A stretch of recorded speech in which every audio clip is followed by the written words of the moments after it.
If you're a parent caught in the chaos of youth sports, the pressure, the politics, the excitement, you're not alone. This is Be Valiant.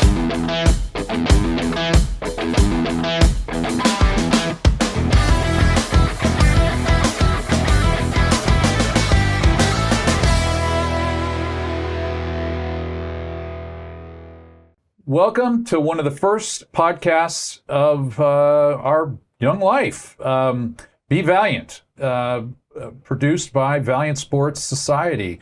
This is really exciting for me. I'm going to be your host today, Todd Mirko. I'm the founder and CEO of Valiant Sports Society. The whole purpose behind this is to educate parents. So hopefully you're watching, tuned in. I've got a great guest for you today. Happens to be a good friend of mine. I've been through the sports journey with him. I have envied him throughout this sports journey, which we'll get into a little bit today. But Mike is, we met when our daughters played together years ago. I think when he first moved to Phoenix, Arizona from New Mexico. Mike is a former collegiate soccer player. And when I say collegiate soccer player, I don't mean just like he played for a college team and kicked around. He played for one of the elite programs in the United States at the University of New Mexico and was a star there. Went on to play for the national team. We'll let him get into this a little bit. Coached. He's now has a company called Strategic Alliance, where he works with all different types of businesses around the country, dealing with really personality analytics and how that fits inside a business. And I think you're going to enjoy this. Also, Mike is a keynote speaker. He does a lot of trainings, and so a lot of where his life is kind of fits with us today. So welcome, Mike. Thanks for being here for one of the first podcasts. I'm getting chills just saying it. It's so awesome. The day has finally arrived. We've talked about this. We've been talking about it for a couple of years now, at least. Yeah, we've been threatening in a lot of different kinds of ways. I found a good way to threaten now, to educate parents to this process. So, really, let's kind of get into it a little bit and talk about your background, where you started. I touched on it, where you started, what your soccer career led you to. And yeah, it was a Tuesday morning, 7 a.m. I was born. No, just kidding. I just grew up playing youth sports. When I say sports, it was multiple sports. And then over the years, ended up falling in love with soccer. Happened to have a decent college career, which transitioned into a little bit of opportunity with the national team. And before the MLS came about, there was a league called USL, United States Soccer League. Played for the New Mexico Chili's for a period of time, and just fell in love with the sport. And had the opportunity to travel the world and see some amazing things. But I also learned a lot about good and bad situations, and it gave me an opportunity to give back as a coach over many years, almost 20 years of coaching at youth levels, high school levels, collegiate levels, and I'm excited to share some of that today. Yeah, great. How did those playing days shape you as a sports parent? Yeah, I think what it helped me realize was I was really fortunate in the journey that I had, and it made me realize as a parent, just make sure your kids enjoy what they're doing. Doesn't matter. It's not about wins and losses, which is hard for a lot of parents. It's really more, especially when they're really young. So it sort of shaped my belief that I'm not going to live vicariously through my kids, but it also, as a sport parent, from a parent observing my kid play on a team, it was difficult because I was highly critical of the coaches, because because of my experience, I felt like I had a lot of insight on what they were doing well or doing poorly, and so it was hard not to use some of that judgment when looking at my kids playing. Yeah, what's interesting in the parallel of our lives, really, is I came from a sports background, collegiate baseball player, sports and media executive, so on. And I thought coming into this, I was equipped. And to get in the middle of the competitive youth sports space in particular, and we're now talking, how long has it been since Gianna and Sydney played together? Probably 10, 12 years? That's about maybe. Right, I think. At that point, at 11 years old, you're looking around going, what in the hell is going on here right now, right? Yeah. And you, for me, were a calming voice in the storm, I guess. And I didn't realize I was really in a storm until all of a sudden it was pouring rain. And you were a calming voice in there. And sometimes for me, it was, how have you got yourself to that point mentally, right? Like, because there are things that you experienced as a player and as a coach for that matter, that you knew was right. And as a parent, you want what's right for your kid. Yeah. So I found myself in a lot of situations trying to push to get to places that they would have the same types of experiences and push is probably a bad word, right? So it's not to put them in positions that they would get those kinds of outcomes if they had that full effort put towards it, right? I guess. But in that event, for you, and we'll get deeper into this, but in that event with all three of your kids, how did that? Yeah, it's just basically, I spent a lot of time thinking I was going to play for Manchester United. Yeah. And I spent a lot of time on effort and trying to figure out how do I make a living out of this thing. And I met a lot of really great people. I can tell you, probably I can count on 2 hands, 10 fingers or less, the people that I know that played soccer when I was growing up who actually made a living at it. And so what it helped me realize was the likelihood of my kids making a living out of this thing, to where I hoped for them to be as successful as they wanted to be, was very low. So it gave me a little perspective on just sit back. They've got about 10 to 12 years probably of competitive sports if they want to be competitive. And after that, it's unlikely that they're going to really do anything above and beyond the average kid. So try to enjoy it. But you know me, I mean, we had lots of conversations about our frustrations even then. Yeah. But and even when you talk about it, so there is that pro level, which really no parent should be targeting. I mean, that just happens. And you don't even know for some reasons why it happens with some people, right? The collegiate level, I think, is what completely absorbs parents. I know what we saw, right? You get more and more down the road, and the D1 dream becomes the biggest thing, and it's going to happen. It's not that it's not going to happen. It's going to happen based on what coaches are telling you and what clubs are telling you and programs are telling you and whatever you're involved in. And so, again, same philosophy. You just know what the outcomes are and you're managing to those expectations, or... Yeah, I mean, I just think the reality is I know, I mean, we can talk about any club soccer, it doesn't matter. I mean, any club sport, doesn't matter if it's soccer or volleyball or baseball or whatever it is. Mm-hmm. Everybody is told by their coach that their kid is special in most cases. And for the kids that are special, that are above and beyond, and it's pretty easy to see, everybody thinks they're going to end up making millions of dollars, and it's going to start in most situations at college. This isn't the podcast for that, but I think NIL is going to change that completely. But, I think most kids' careers, including yourself, and for the most part mine, to get and to be able to play in college is great. Yeah. But it's pretty much going to be the end of anybody's career. So I looked at soccer specifically for my kids, or youth sports, and I said, hey, if they get a scholarship, that means they get a free education. Right. And beyond that, that's the most I can hope for. Yeah. And was that a pressure in your household? No. Or was it just It was a hope. It was a hope? Yeah. Was it clearly stated of what that meant, like, to the kids? I never told my kids any of that. I just said, go out and have a good time. And if you want to talk about playing beyond high school, we can have that conversation.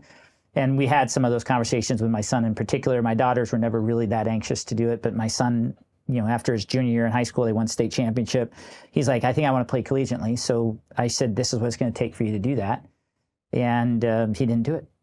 But he chose not to do it because he didn't want to do that. Yeah, and he also ended his career on a high note. He did. Right? Mm-hmm. But then, didn't he play club in... Yeah, he's still playing club up at the university he's at. He's playing men's club soccer up there. And was a newcomer of the year. And what's great is he just loves the game. Yeah. He knows it's not going to ever do anything for him outside of maybe he'll get back as a coach, which is, I think, great. Yeah. But we never had any expectations in the household. Which, by the way, there's more and more awareness that's coming to the fact that the club programs of all sports are prevalent around the country with universities. So this idea about going to a D1 school to play D1 sports, today, these kids and Antonio's a great example, loved the game, had success, graduated, didn't necessarily go on to play, but he's playing club sports at a D1 school. And he's loving it. Yeah, he's having a great time. And from everything that I've heard, and you can confirm, everything I've heard, it is not at the level of D1 in program stature, but it still comes with a fair amount of support to compete, to coach, to travel. there's a lot of good support. I played club baseball in college to finish out my career, and it was fun. Yeah, and I think the answer is yes. The club sports is more up to the kids, and it's really great to see because the kids are the coaches, the leadership. They plan the travel, they collect capital to get the uniforms and all that kind of stuff. They are supported by the university. The university gives them a field to play on, and recognizes them when they win their region or go to the national tournament. But it's a great environment. It's not ultra competitive. It is, but it's not do or die competitive.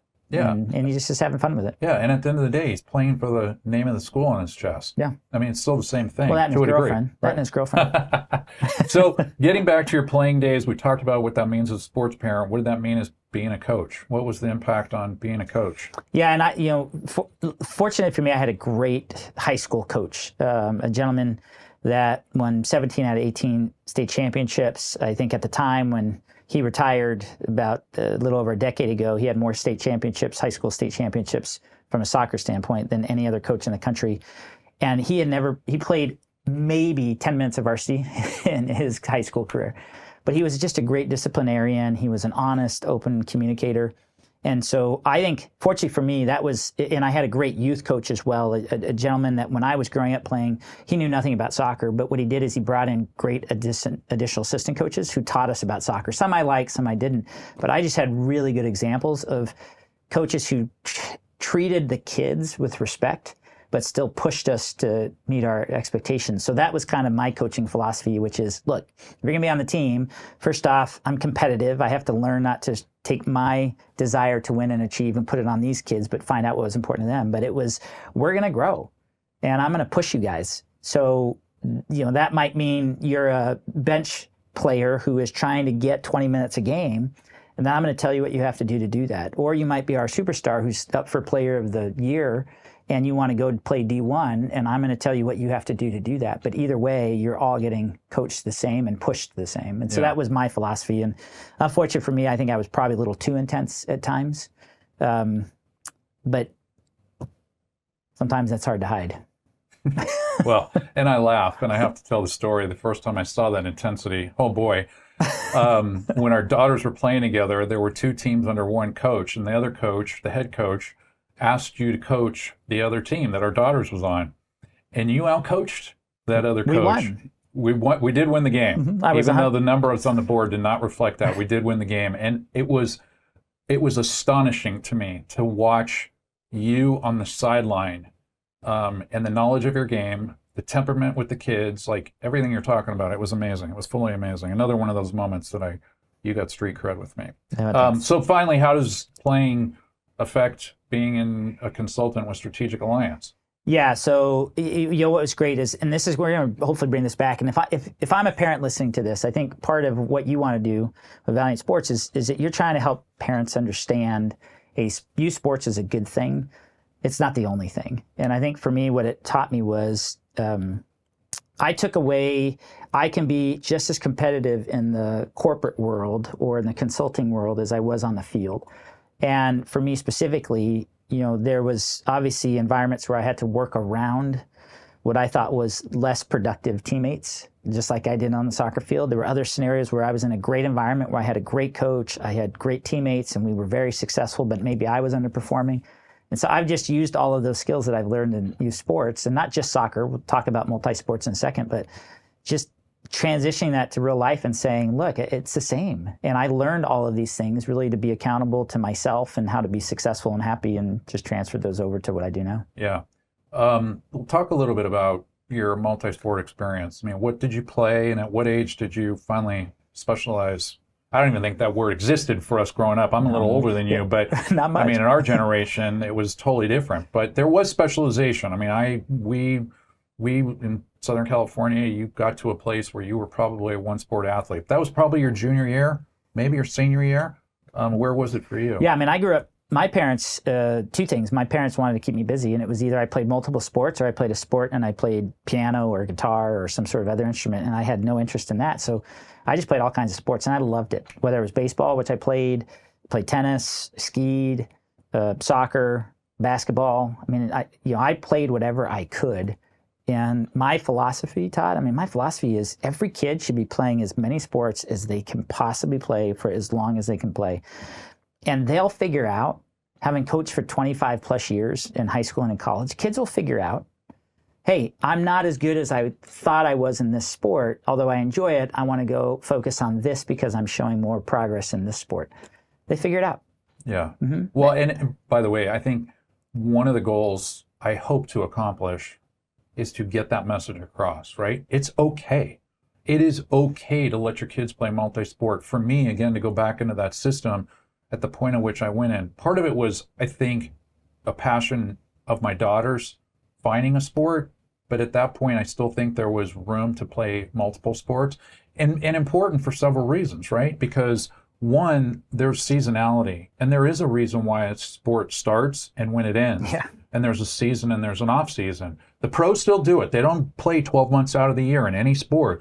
But yet, in the youth sports world, it's okay. What's an expectation? Absolutely. Mm-hmm. And from the business side of what programs, clubs, organizations, what their expectation is that they will play year-round, and they will punish them if they don't play year-round, right? It's That's like, correct. The stories that I've heard across the board, whether it's a high school coach, whether it's a club coach, whether it's a club, whatever it is, and it's like they're breaking down athletes at the end of the day. They're breaking them down. Well, and what they're not, what parents, if I could just, when I coached at a very successful high school, again, I went back to, and we were very successful. We had lots of All-Americans, but I used to tell parents, you want them playing other sports. When I played tennis, when you're playing singles in tennis, guess who's responsible for if you're winning or losing? Yeah. You, that's it. And that I was able to transition that skill set, that mindset of saying, look, there's nobody here that can change the direction of what's happening except for me, and onto the soccer field and say, okay, yes, there's 11 of us out here, and maybe these 2 people are weak spots, but at the end of the day, let me take ownership of this and go out and do that. In basketball, I was a short little white guy. Still am a short little white guy. But I learned how to use my body, which helped me in soccer, learn how to use my body. So when I'm playing bigger guys, I understood how to spin off of them or move off of them or those types of things. And so I just think a lot of kids miss that. Yeah, oh, for sure. Because they're so focused on one sport, they don't have the experience from the other sports to bring to them right. and make them better. Yeah, it's definitely the rest, right? The whatever. We can go to baseball and talk all day long. Yeah. But it's definitely what you pick up from other sports and how that ends up applying, right? There's so many different things that, again, we won't get into today. I think you'll be a recurring guest, by the way, but we'll get into that later. But I think the subject matter is so deep, right, that we could talk about, you just mentioned a few, with tennis. I can name off a ton of things that I played at a fairly decent level or better because we were constantly doing it.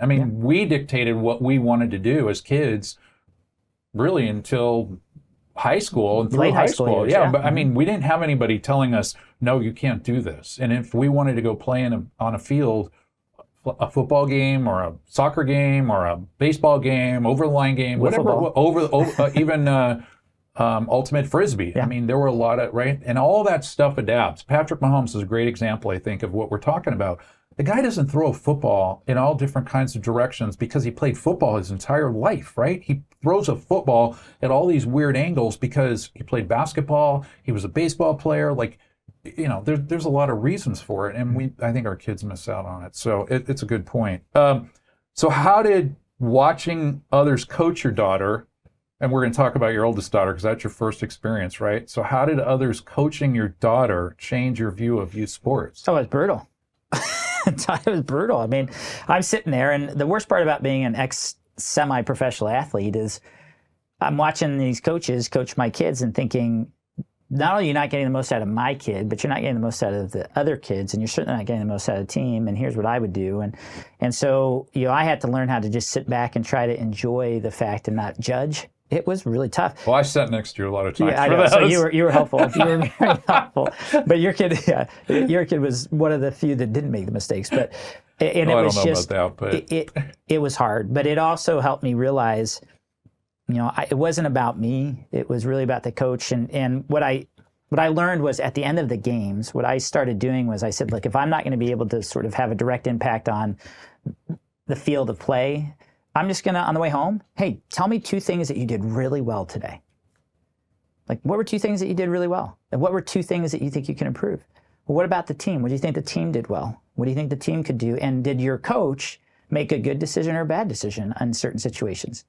And what it did is it allowed me to just have this open dialogue with the kids. And I did this with all my kids after almost every game, and just have an open dialogue. And they would say, okay, here's what I did really good. And I'd say, I agree with you. Here's what I could improve on. I'd say, great. Tell me what you would do next time. What about the coach's decisions? I thought the coach did a good job moving this person up to forward, and we scored more goals. I think that was a good choice. What about something else? Well, we didn't put enough pressure on the ball. And okay, so how can you affect that? So I think watching others coach my kid and me not being able to coach them gave me the opportunity to step back and ask them questions so they could solve the problems, even though I knew some of the answers. So that's one of the things that I envied about you, right? Like, how did you come to that conclusion so early? Because I did not arrive there. Like, I was probably in that other boat, and I hate to say it, but I was probably having those conversations in the car when I should not have been having the conversations that were tempered differently. Now, I never yelled at my kid. That's never who I was. But I had different conversations. I would have rather had that conversation, but again, not educated enough to know what the right thing was to do. And I don't know if it's not knowing the right thing, but it's controlling an emotion at that point. So how did you arrive there so early? Because I think parents need to absolutely know that. It's obviously being preached more and more today. Let the car ride be the car ride, unless you can proactively find a way to have that conversation. Otherwise, let it be. Yeah, well, two things is, if I couldn't control the outcomes on the field, what good does it do for when my kid comes in? The team could have had the worst game possible, but she could be feeling incredibly good about herself. And if I talk about how awful the team was and the bad decisions the coach made, there goes a good experience that she had, even though they didn't win, because I'm ruining it for her. Vice versa, she could have had a great game, and I go and I talk about whatever the coach's decisions. And so I just figured, well, look, the best influence I can have here is just to step back as much as possible. And I can complain about the coach, but she then has to, or the other players, but she has to go back to practice the next day.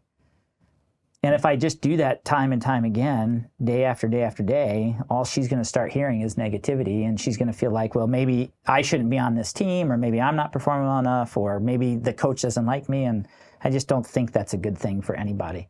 Yeah. I can think those things, but I'm an adult. I can handle it. Yeah. I mean, sometimes I think we forget they should not be included in that conversation, especially when they're playing in the younger years. And I would say younger years all the way up to even 12 or 13. I don't know how much of that conversation and that opinion they really need to hear from their parents or the group of parents, you know, whether it's in the lobby of a travel weekend or something, you know, do they need to hear all that stuff coming from parents? Anyway, so how does your view change now coaching your daughter? And then you obviously coach your son too. Mm-hmm. How does your view change as a coach of your kids? Yeah, you know, it was always challenging if you're a parent who has the opportunity to coach your kid, whether you have a lot of experience in that sport or you don't. It's difficult because by nature, other parents are going to probably look at you and say, oh, they're going to favor their kid. So unfortunately for my poor kids, I probably were tougher on them than I should have been. And I had lots of lots of parents tell me, hey, you're a little too tough on your own child, which I'd rather have that than the other way. But I think when I started coaching, the reason why I started coaching is when especially my oldest daughter, and they played together, when she started having bad experiences, and I could see what was happening, and I didn't have to mention that to her, I didn't want her to have more bad experiences. And so I was lucky that I had the time to sort of volunteer and coach.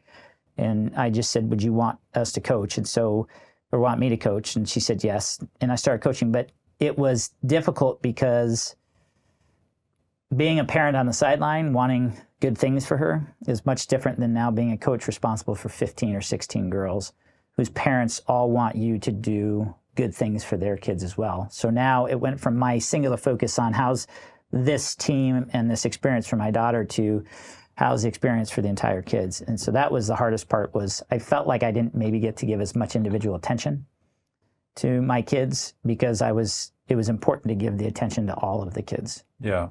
You know, that's such a hard thing. And to hear you talk about it, we've had this conversation, you know how I feel. This audience will get to know how I feel. I do not think, at the end of the day, that parents should be coaching their kids, especially as it gets higher and higher. Now, I know you've done it and you've done it successfully. It's unfortunate because there are parents who can pull this off. You are that coach that could pull that off, right? But there's too many that don't and take advantage of the situation that cause that tear of the team. Somehow it could start in the stands with the parents and then it works its way with the kids. But that being said, again, another moment of envy that I had.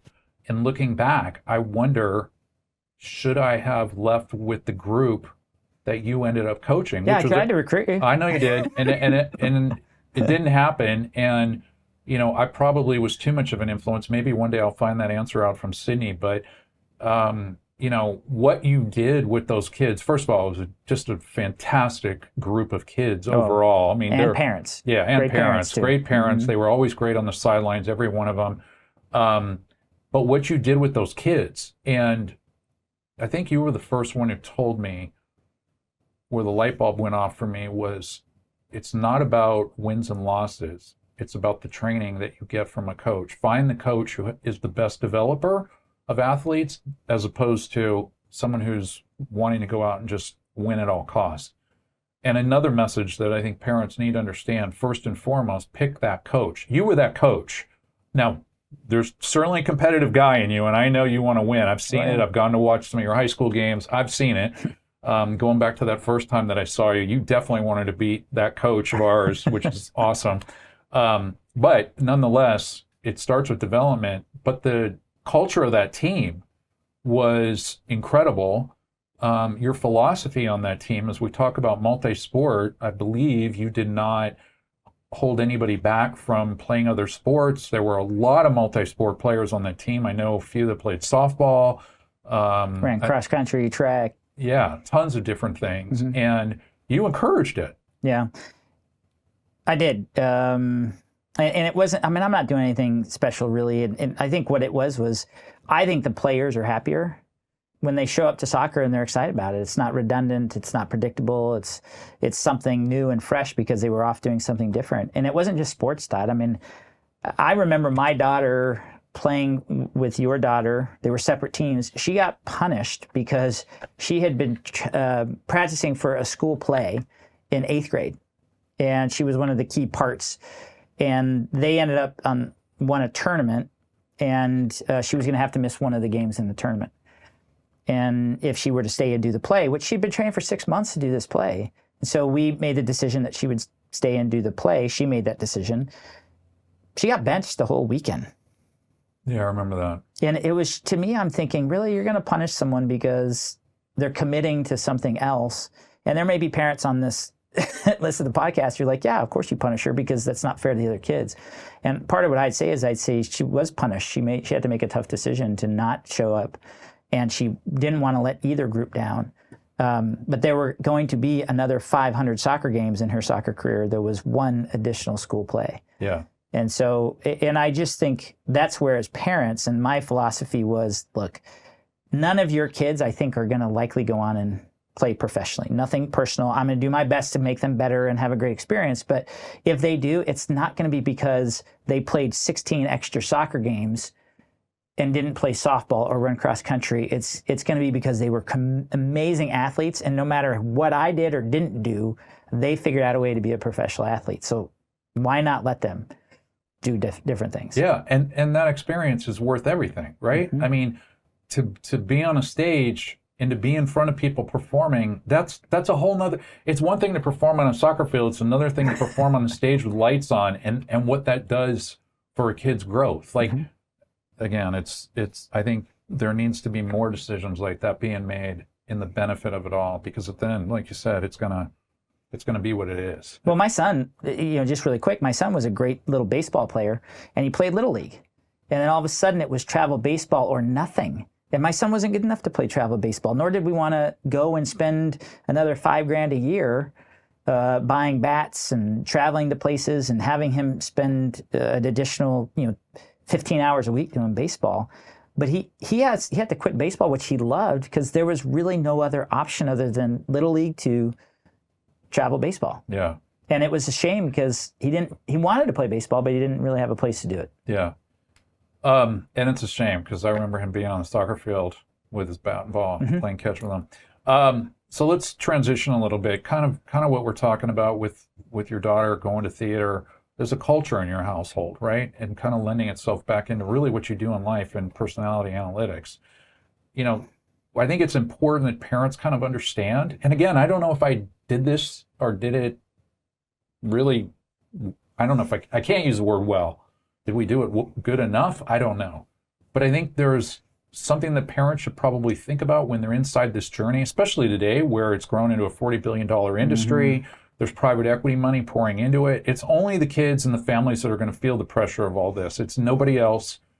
And so they have got to have the control. They have got to have the leverage on their side. And I think it starts in the house in determining what is your sports culture? What's your youth sports culture that you're going to establish, right? What is it you want from this? What is it you are hoping to put your kids or kids into for this pathway, whatever this end is, whatever it is? And it's okay to have a goal to think, you're going to go play Division I sports. That's okay.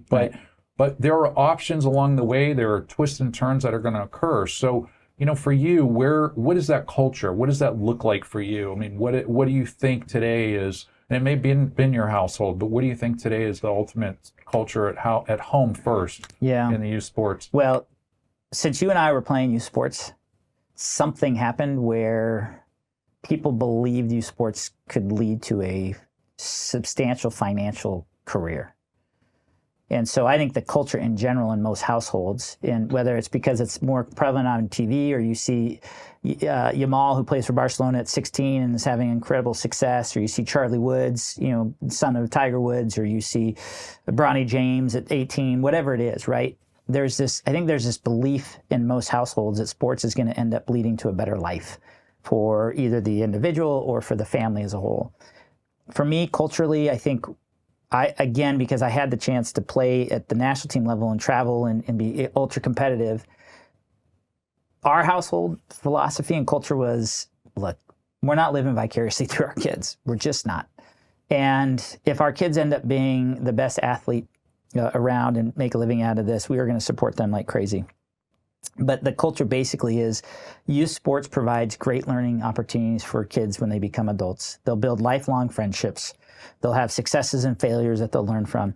And our job is just to set up the environment to where they enjoy it. And so that was our culture. I don't think that's most people's culture. And I've got a lot of really good friends of mine that I've had friends for a long time. They think I'm crazy. I think they're crazy. And I think the majority of the people... Crazy because I'm just so not worried about what's the end result. And that's all they're focused on. They're like, no, we need to go to this team. We don't have time we need to go travel and play tournaments because college coaches are finding kids. No, they're not. Yeah. I know 40 college coaches, including ones that have won national championships in Division I and are very successful at universities that are Georgetown and Notre Dame and University of Washington and UCLA and a handful of others. They're looking at kids that come to their camps. And by the way, those are usually teenagers who are pretty substantial. So I don't know. I think the culture in general is one of, if we're going to do it, we're going to do it really well, and we want you to be the best at it. And I think our culture was, if we're going to do this, we're going to do it really well, and we want you to enjoy it. Yeah. By the way, for those friends, there's a reason why you're on Be Valiant, the podcast, because I think you did it right. So we'll let them listen, and hopefully. But look, it's the truth. I mean, I think your pathway is one that parents have to really consider. There's some coaches that I think we've even seen that when you put the word fun into the conversation, it's like a dirty word. Mm-hmm. And at the end of the day, that's what it's about. It's about these kids going out and achieving a bunch of positive moments in the fun bucket, right? And that fun bucket ending up overpouring with fun moments. And that's what really creates the full love and passion for whatever sport they end up with, right? That's probably what happened with you with multi-sport. That's what happened with me. Yeah. I was soccer, believe it or not. I was soccer. I was baseball. You were a goalie, right? Yeah, I was goalie. Yeah, you told me. You were a rock star. Great drop kick. I played basketball and football and a bunch of other things, but those were primary. The football and basketball weeded out quickly.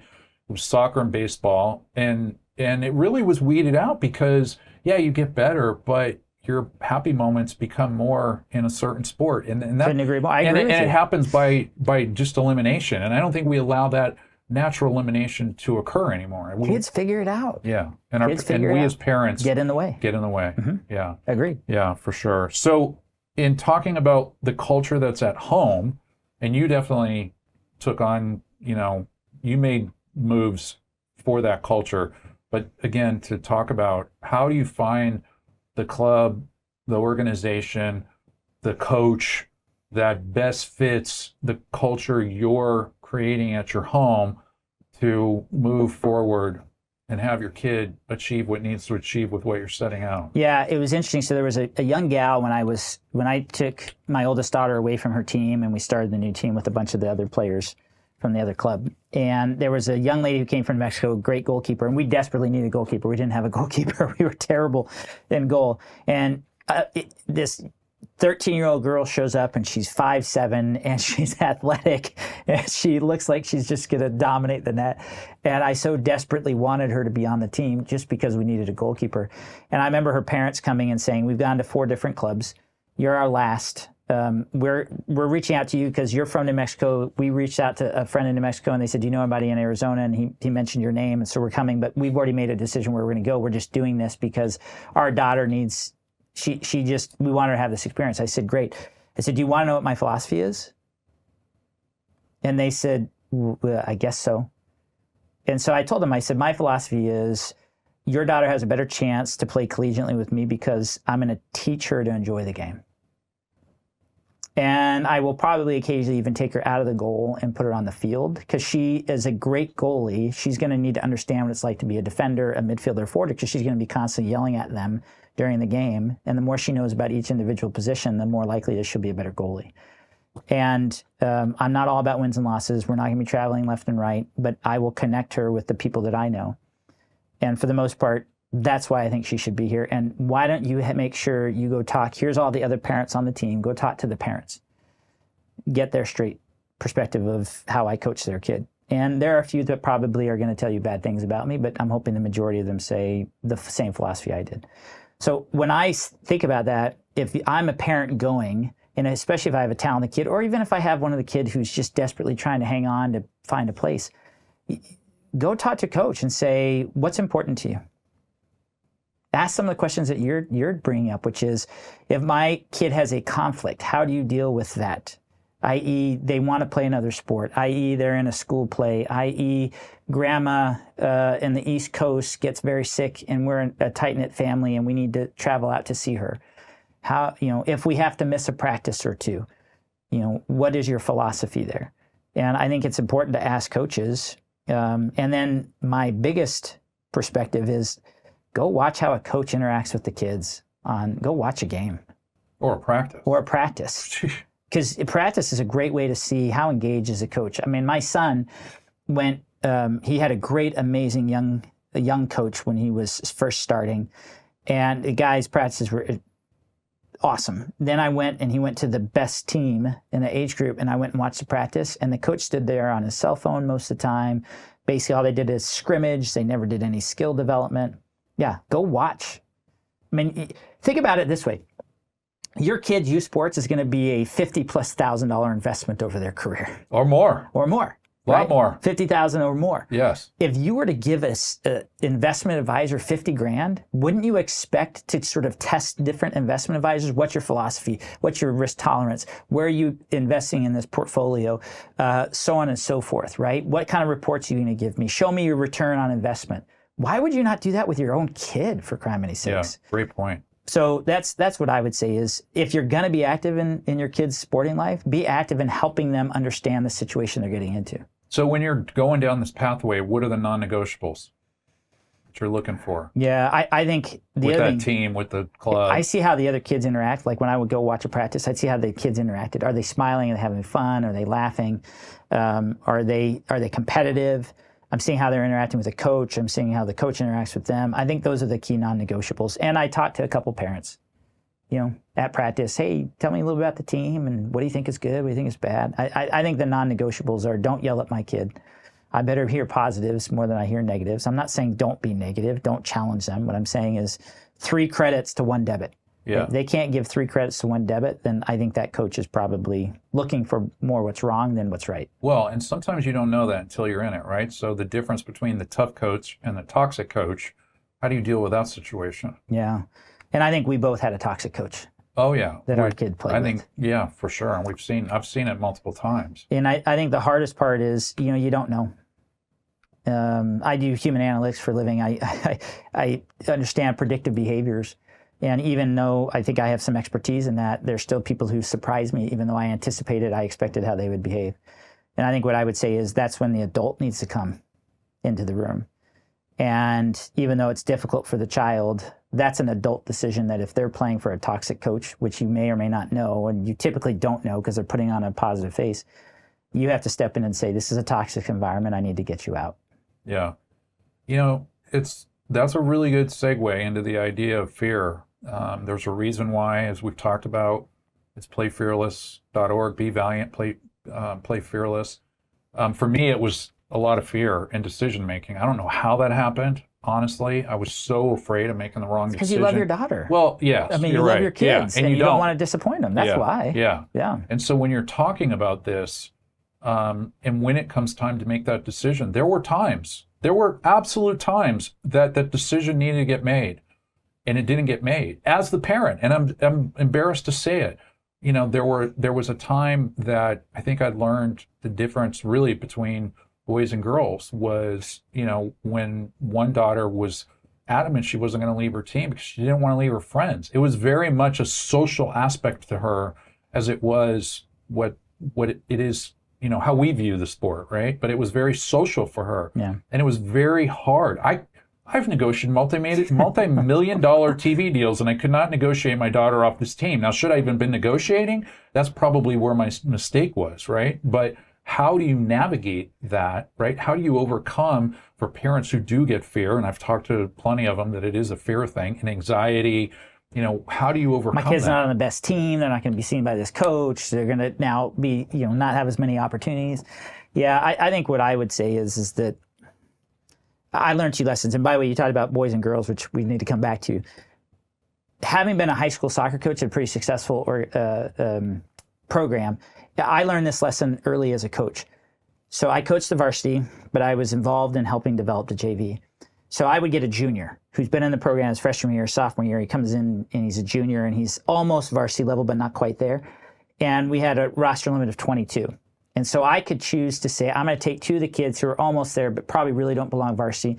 And I used to give them options. I'd say, hey, you can be on the varsity, but you're going to practice with us. You're probably only play enough minutes to get a varsity letter. And in really tight, intense games, it's unlikely that you're going to get to play, but you'll get a letter and you'll have a chance to practice with us for the rest of the year.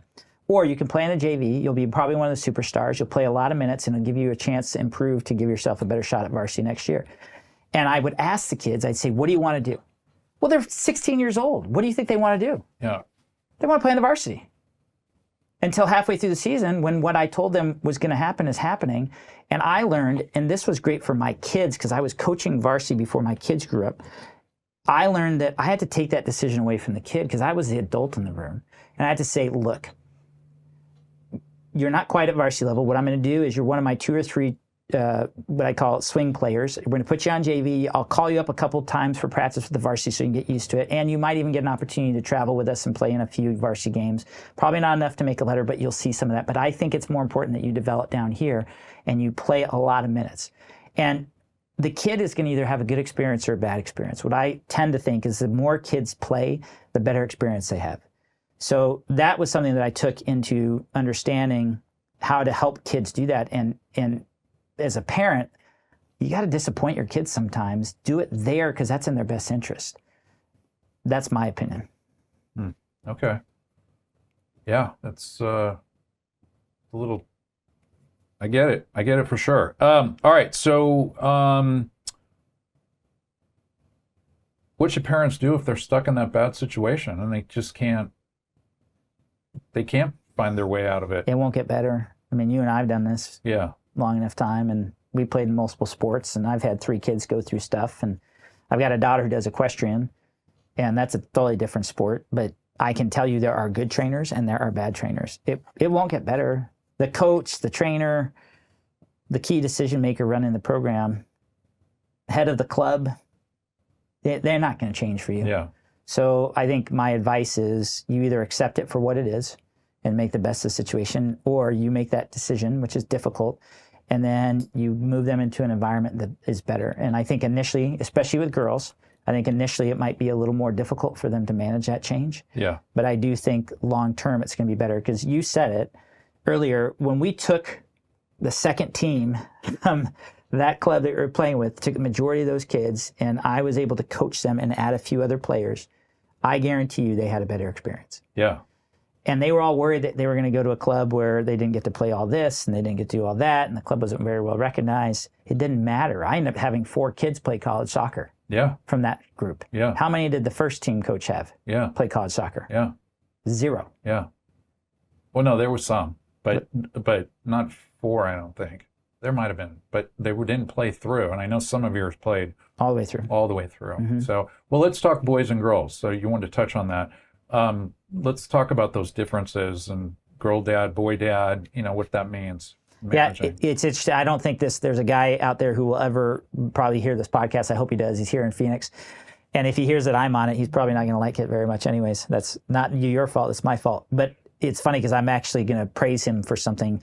When I took over coaching this girls team, I never coached girls in my life. Always coach boys. And boys, it's easy. Boys, you yell at them. Boys, they fight, they argue, they get over it. It's really sort of, they just, for some reason, they don't hold things personal. Girls, and this guy had watched me coach the first month or two, and he said, hey, here's a book I'd like you to read. And I read it, and it basically was why coaching girls is different than coaching boys. And he said, a girl is more like a flower that you have to water and you have to take care of, and you have to really pluck the weeds, and you have to protect so that way they can bloom. And so I started learning that pretty quickly. And I also learned that boys tend to compete because they either want to win or be the dominant person. Mm-hmm. Girls tend to compete because they enjoy the team mm-hmm. or the particular role. I'm not saying that girls don't love winning. It's not what I'm saying at all. But it is very different. It's a different pathway to get there. It's a different pathway to get there. Yeah. And and if you look just even like, I watched a bunch of women's national team games of this summer, and it's funny, they're warming up, and you see them and they're laughing and subs are coming on and they're smiling and there's hugs and there's just this a camaraderie and a sort of a team focus first, where if I watch a bunch of Manchester United or Real Madrid games, a guy gets pulled off and he's pissed. Yeah. Right. And none of them, as soon as they step on the field, it's nothing but intensity. There's very rarely ever any smiles until after they either won or lost. Yeah. Right. And so I think learning to coach girls with the understanding of they are competitive, they want to win, and they're here for a reason, but you have to help them get there a different way. Yeah.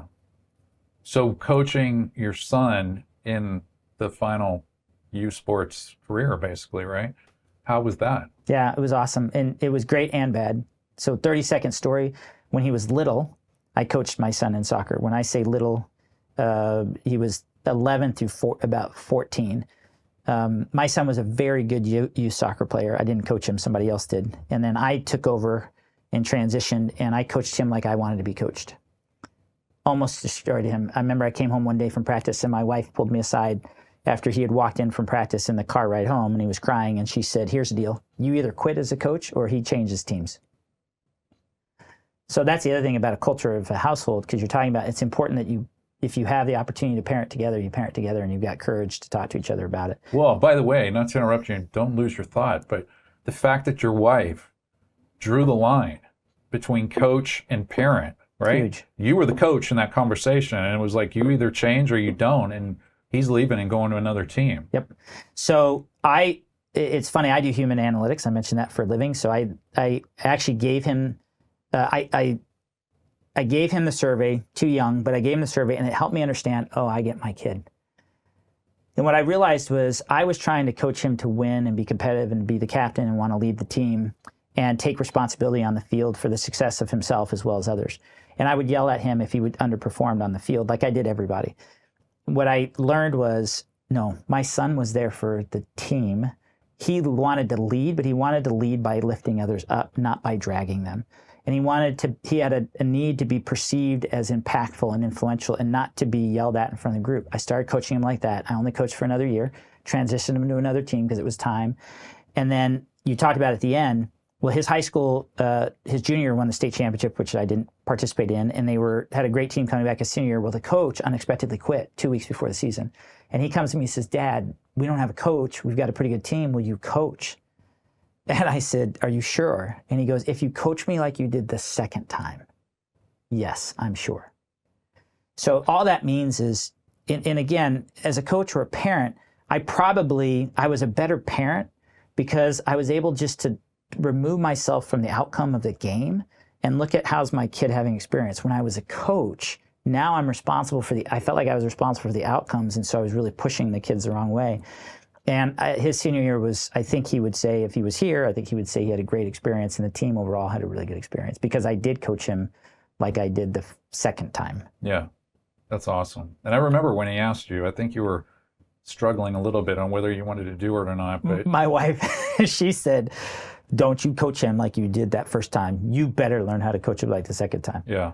Mm-hmm. Well, we're getting near the end, which is amazing, but that we're here already. And I don't want to leave out specialization. We touched a little bit on it earlier, and let's talk about it. If you have a kid who is gotten into a specialization really early, I mean, what are your thoughts on, we've kind of gone down this road, but to really put some clarity on it, multi-sport versus specialization, and what age do you think this specialization, should really occur? Yeah, short answer, don't do it. Your kids need to develop their bodies and do it through different sports, especially early on in their career. I mean, the fact that kids are being asked to specialize at 8, 9, 10 years old, I just think it's a total incorrect way of developing a young athlete. And the reason being, too, is I saw specialization. I've been coaching for 20 years, and I've seen kids of all levels, including coaching collegiately. Mm-hmm. And you get a kid who all of a sudden specializes from the time he's 12, and then he goes into his sophomore year in high school or junior year in high school, and he's not getting any better, or she's not getting any better. They hate the game. They quit. Yeah. So you spent all that time trying to get them and all the effort and energy to specialize in one sport, and then they just level out. Why? Because some of these kids are just never going to be superstars. So my opinion is, don't do it. Let them play lots of sports. It, like you and it did for me and lots of kids, I think they will figure out what sport do they love, brings them the most joy, where does the fun bucket fill, and they will identify what they like to do. Yeah. All right, some final questions. So the big one, which, one of the reasons you're sitting here is not because of all the experience that you have, it's because you're a sports parent, right? And you've been through the journey. You've been through it 3 times. Mm-hmm. Soccer, equestrian, soccer with baseball, a boy, baseball. Tennis. Yeah, I mean, a lot of stuff. So what we really want to convey to parents is, what were those outcomes, right? What was the early expectation and what really ended up happening?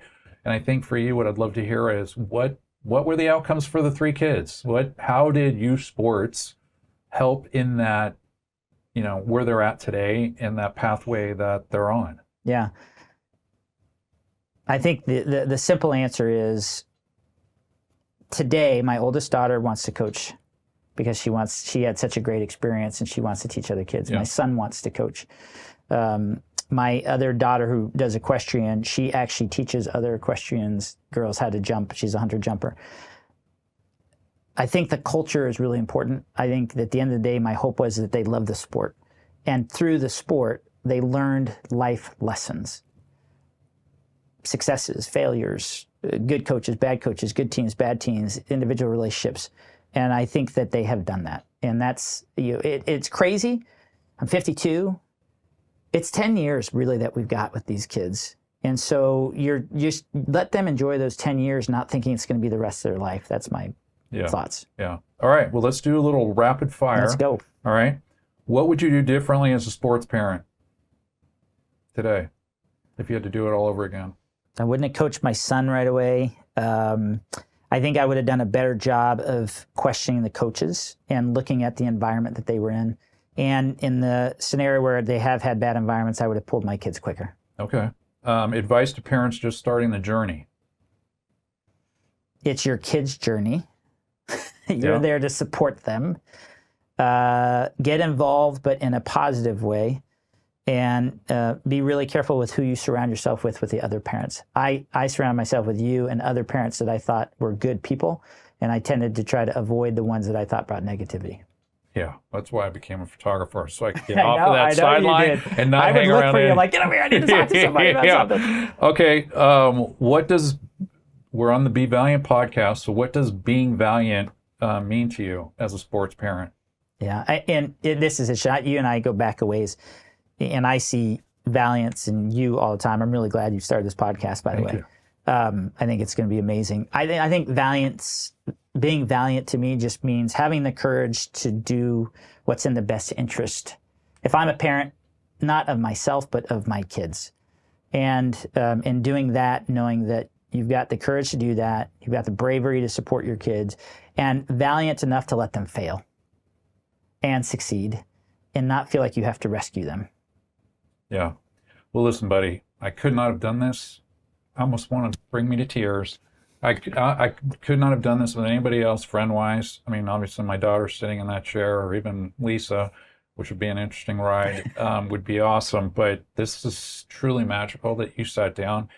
There's so much to talk about. We're going to have to do this again at some point, especially as I really get the feel of the chair. But I want to thank you very much. I really hope that we can get parents, a lot of parents, to listen to your words. One of the things that you've said that really stuck out to me is that you were coached by really good coaches. Mm-hmm. And it's so critical that parents find those coaches, because they're the ones that are going to have the greatest impact on life.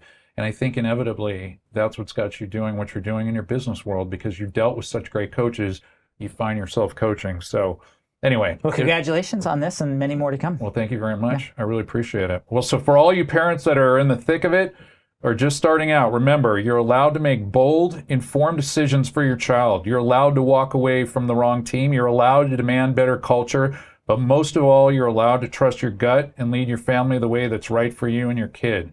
Until next time, be valiant, play fearless.